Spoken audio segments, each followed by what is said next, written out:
Hello and welcome to this week's episode of Strange Pathways. I'm your host, Scott Mort. I hope you're having a great week.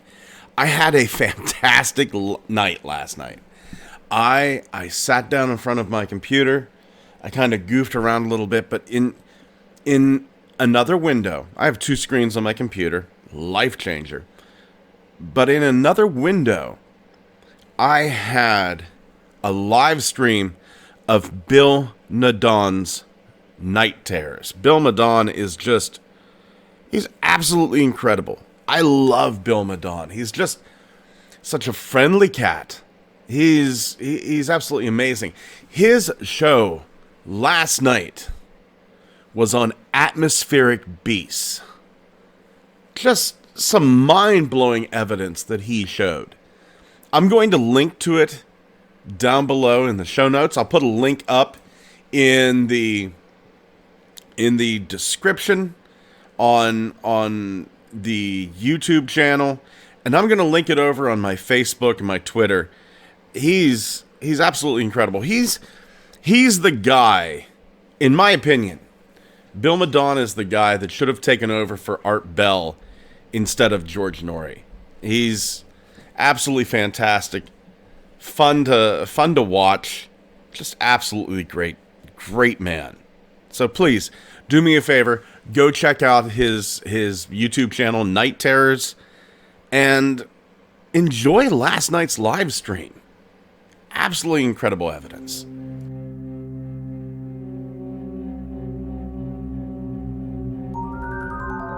Our first tale is going to take us back to August 22nd, 1956. Somewhere along Route 115, somewhere between La Bellue and Surette, France. This is going to happen about 11:50 in the morning.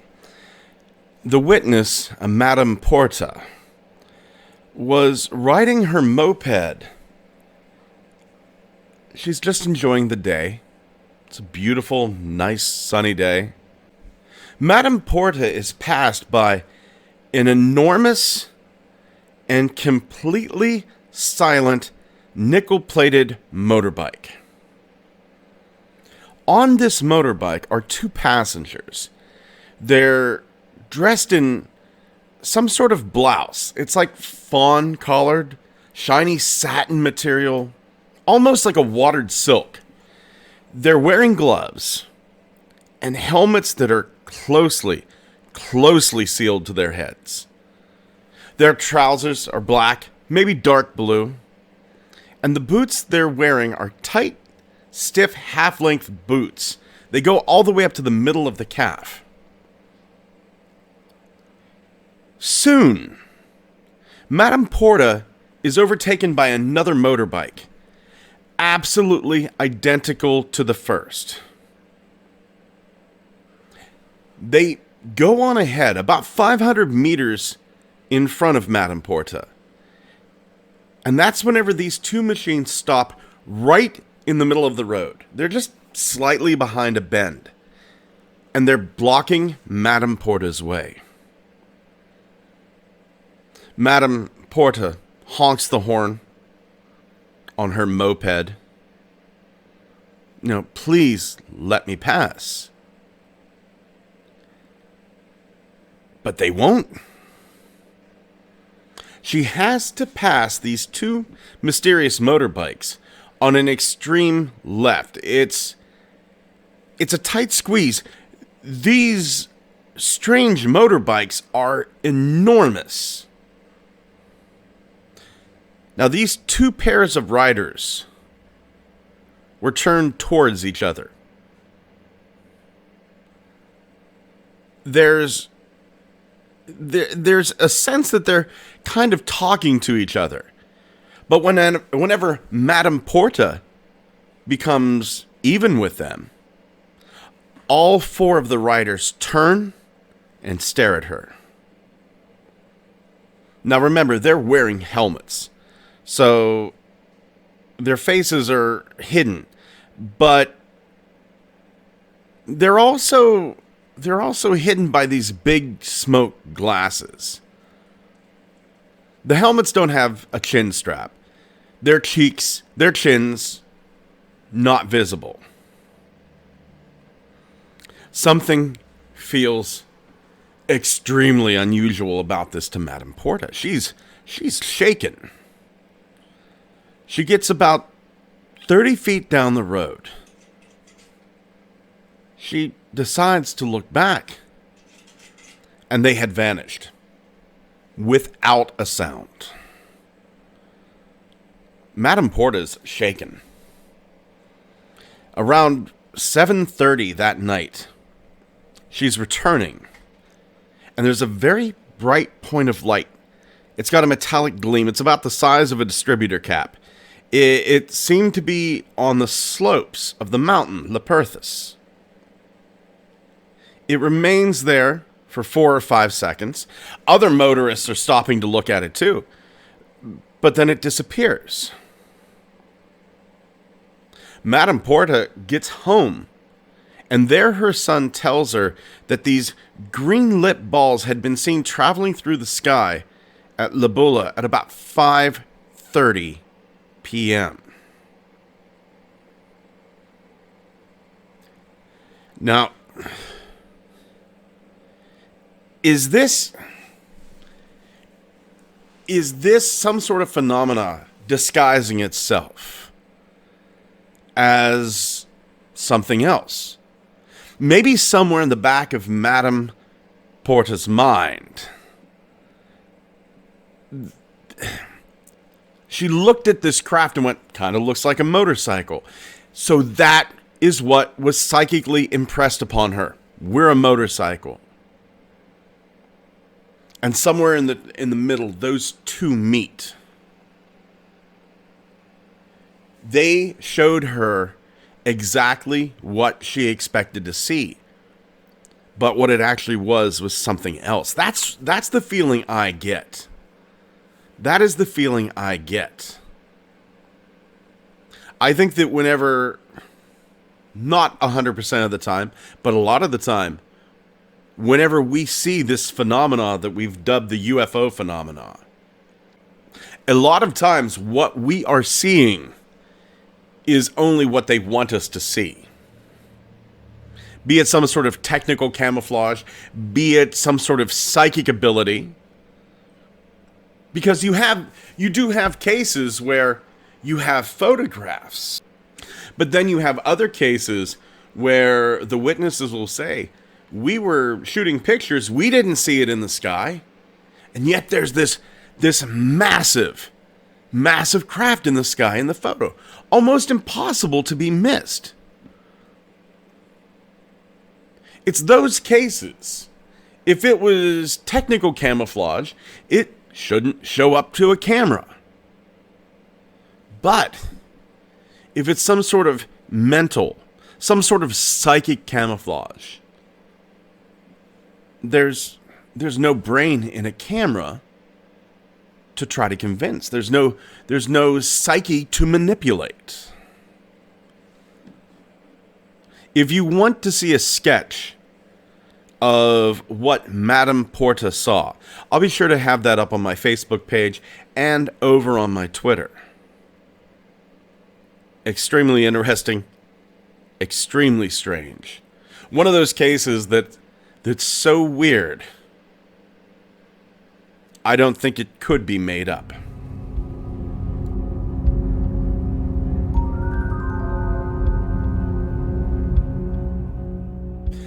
This tale is very recent. Less than 2 weeks ago, the 4th week of November 2022.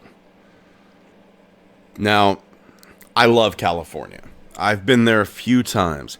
I absolutely love California. I wish I could live there. It's prohibitively expensive to live in California, sadly. I think my love affair with Pennsylvania is done, and I'm just biding my time to find someplace warmer, to be honest. But one of the places in California that is absolutely gorgeous, the San Mateo Canyon. Now this is just a beautiful, beautiful canyon. I'll have photos up on the Facebook page of just how gorgeous it is, really.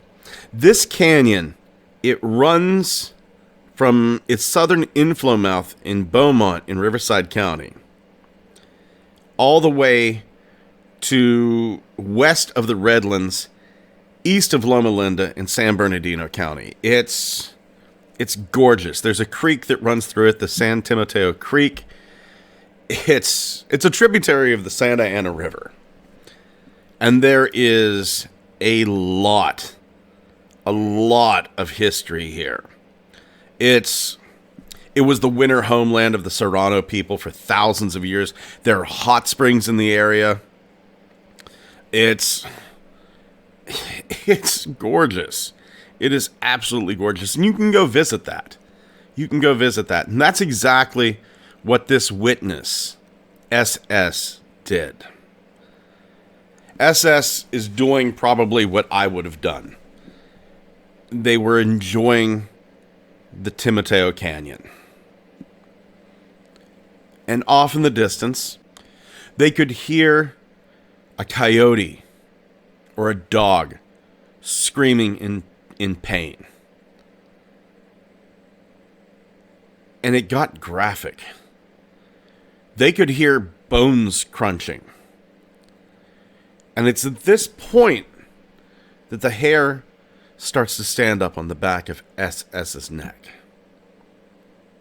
They need to get out of there. SS and his friend that's along with him, they run to their car. They get inside, they lock the door. But his friend uses a phone, snapping photos so that the flash kicks off. And in one of those photos his friend took in an effort to see what was out there, he sees something. The friend gets out of the car and tries to shoot this thing that he's seen. But this thing hisses at him. This is where it gets a little foggy. They can't agree if it jumped away or it flew away. Now, SS admits the canyon that they're in, it's always given him a very, very eerie feeling. They went back, talked to a few locals. No one really wanted to talk about it. But a few of them did say, just keep the doors and windows locked. Up on the Facebook page, you're going to see the photo that SS's friend took. It looks like, I will say this, it looks like a very wiry, somewhat muscular man. It actually puts me in the mind of the actor Doug Jones. It looks like his physique. Its feet are grasping the trunk of the trees. Its hands are wrapped around. And you can see the eye shine. The eye shine. It's staring directly at the camera. Now, I don't know if this is pareidolia or a trick of the light, but this creature appears to have some sort of... See, that's it. Is it wearing something around its head?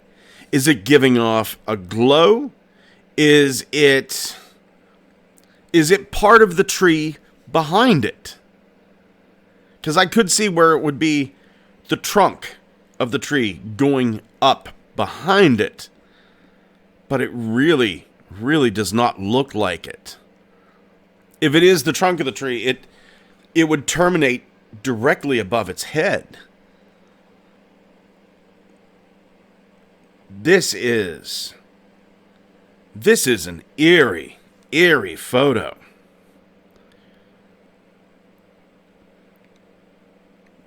This was on the wonderful phantomsandmonsters.com. And Lon Strickler himself says he can only recall one other incident. A pale crawler humanoid seen roaming through the underbrush. It's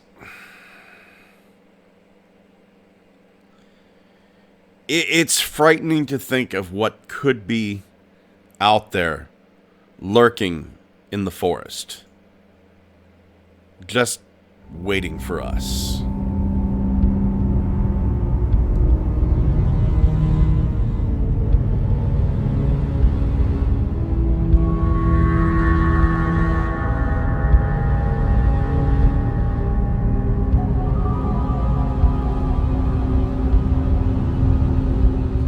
A few weeks ago, I was listening to an episode of Dead Rabbit Radio, which is an absolutely breathtaking juggernaut of the strange. If you have not listened to Dead Rabbit Radio, I strongly suggest it.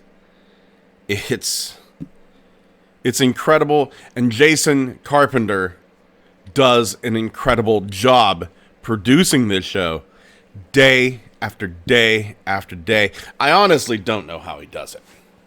It's a one-man operation. I don't know how he does it. So, Jason, hats off to you. You're probably never going to hear this. Hats off to you. Amazing work. The episode in question is episode 979 of Dead Rabbit Radio. And I strongly urge each and every one of you to go over and listen to that. He's going to do a much better job than I at telling this tale. He's fun to listen to. He is absolutely fun to listen to. But, on to the tale. This is going to take us to March of 1980. Actually, this is going to bounce us all over the place. There's this New Mexico patriot, John J. Williams. He published this magazine called Rebel Magazine. It was kind of an anti-communist periodical. This tale would be reproduced in the fall 1985 issue of Search magazine.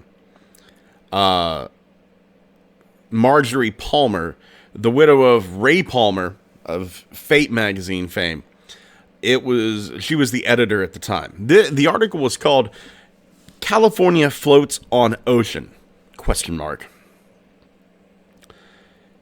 And it said the following.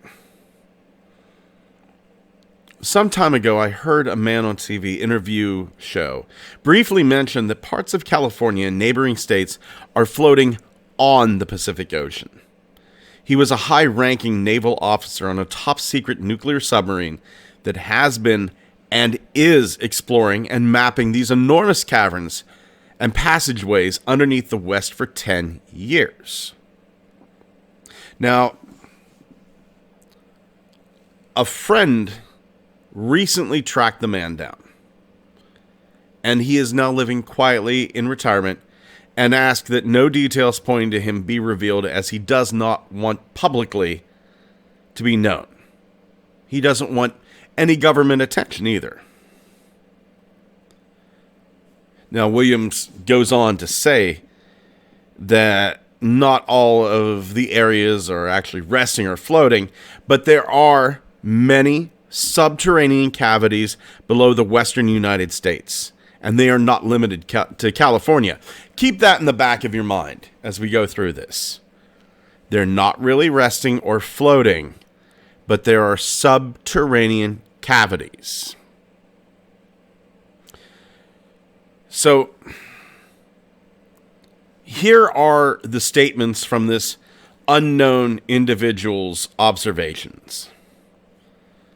We have 9 statements. Number 1, The passageways into these underground honeycombs, they're labyrinthine, with widths from a few feet to thousands of feet. But they average roughly about 100 feet. 2. Much like dry caverns do, the heights and depths vary a great deal.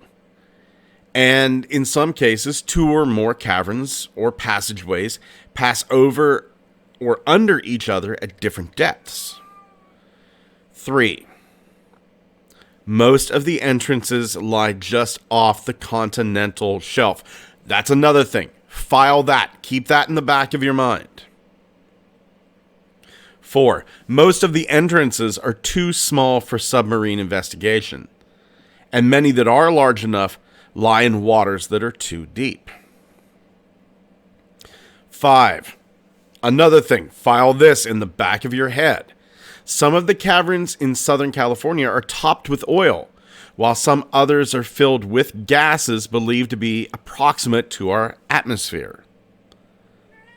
Number 6. The San Joaquin Valley is essentially a portion of the original cavernous area that collapsed eons ago due to its weight.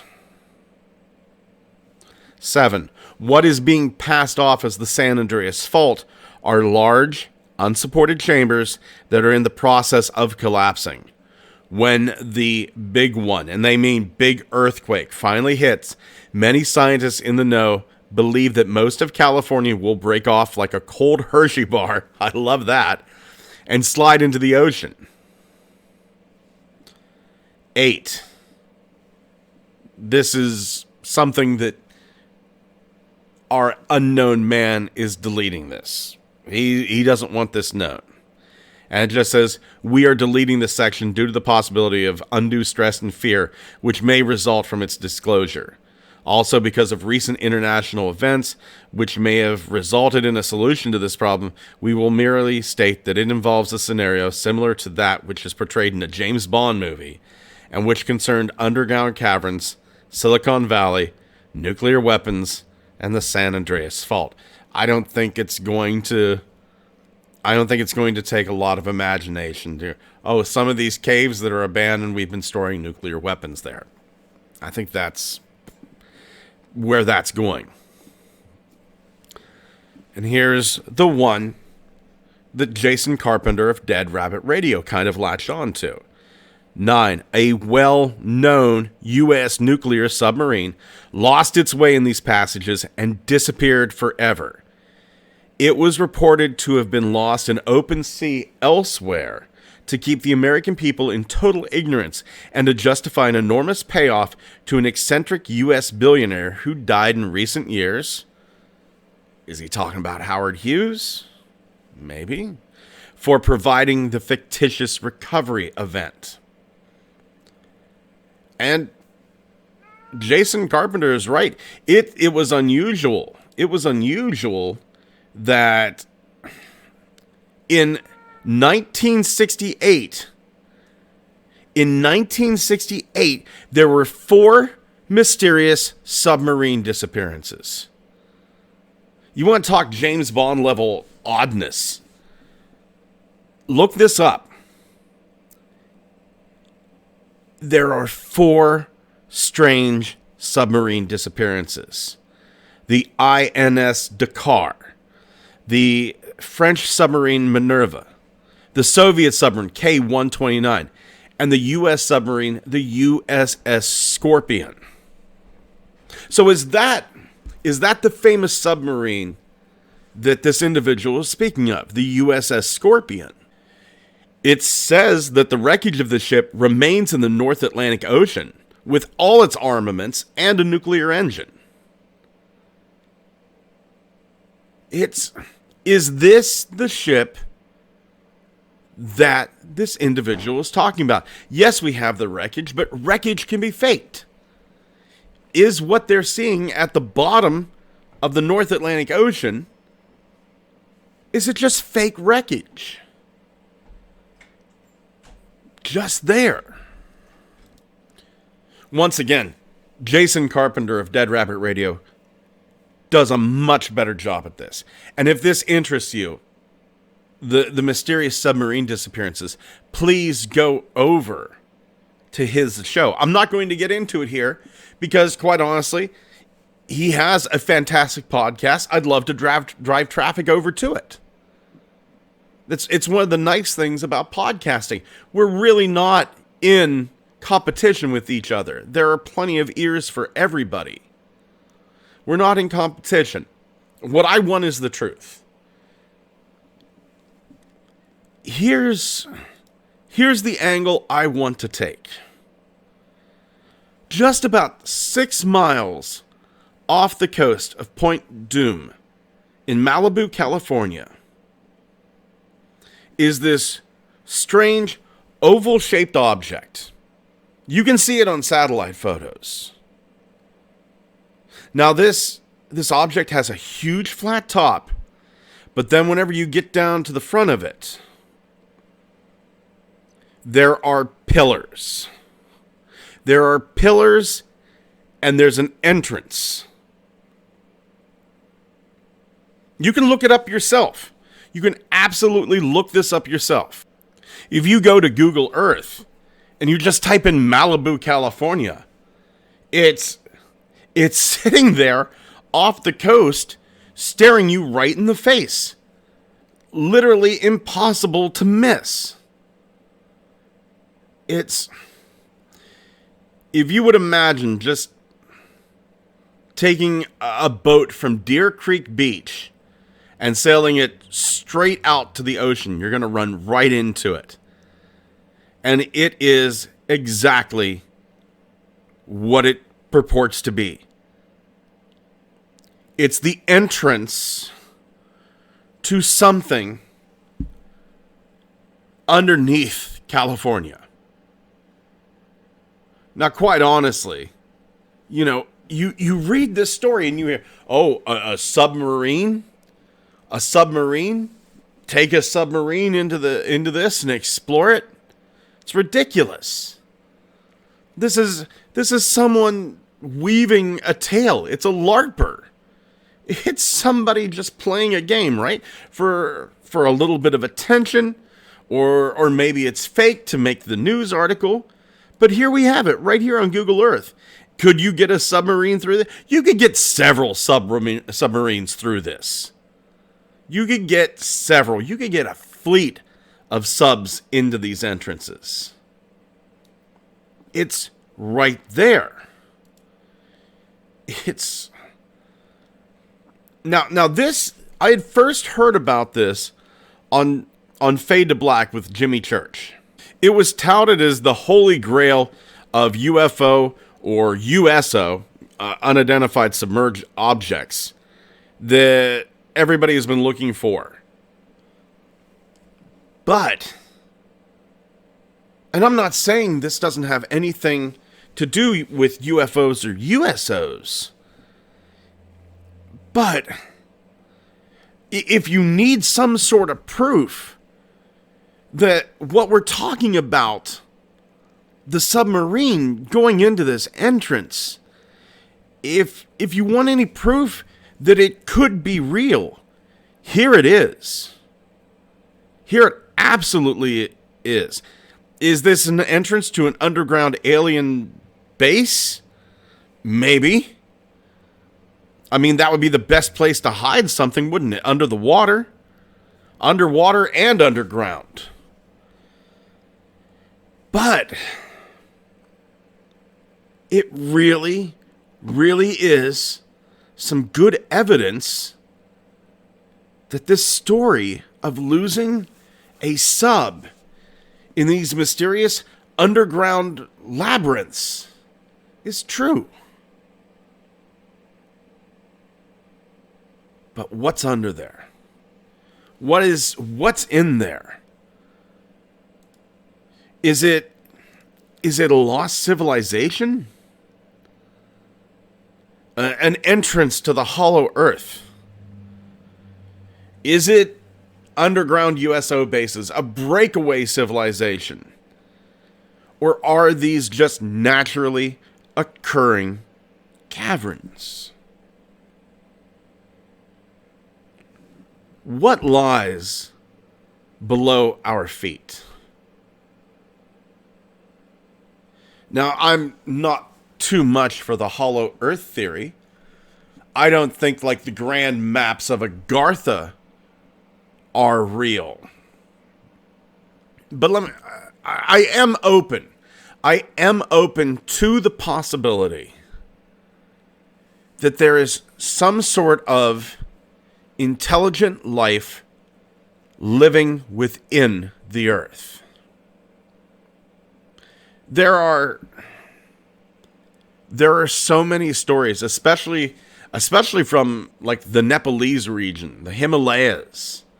John Keel talked about the Nepalese having the story that the king of the world lives underground, and that the entrance to his realm, Shangri-La, what have you, is somewhere in the Himalayan mountain range, and that all these UFOs and these men in black and these alien grays, they're not aliens, they're not interdimensional creatures. They're the king of the world's servants. I mean, if you're looking at the Occam's razor postulation of this, is it more likely that creatures are coming from another world, or that it's some sort of crypto-terrestrial civilization with us? Maybe. Or maybe one's just as plausible as the other. Now, I don't know. I don't know if these are aliens coming to us. I don't know if these are just ghosts, or what people called the Fae, or if it's a breakaway civilization, or if it's inner Earth inhabitants, or military experiments. But there is one thing that I am certain of, and that is something is happening. It could be one of those things. It could be all of those things. It could be something that is completely outside of the scope of human thought. But make no mistake about it, something is happening, because we see it. Hundreds of times a day all over the world, we see this phenomena. And we are sick of governments and scientists telling us we're not seeing it. It's not really happening. And quite frankly, I'll believe my own eyes over the words of a scientist on TV.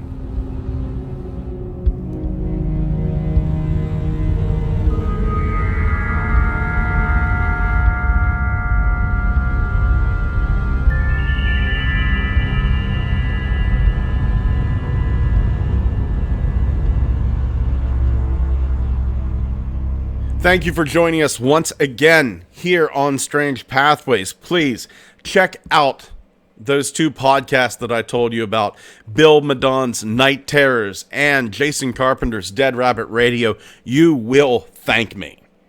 Head over to our Twitter, Pathways Strange, or head over to our TikTok and our Instagram, Strange Pathways Podcast. We're going to have images over on our Facebook and our Twitter. Be sure to check out that Facebook page.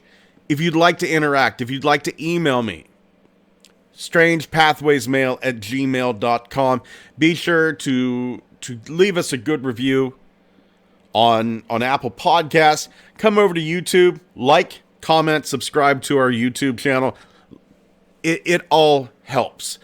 Tell your friends, tell your family. Thank you so much for joining us again this week.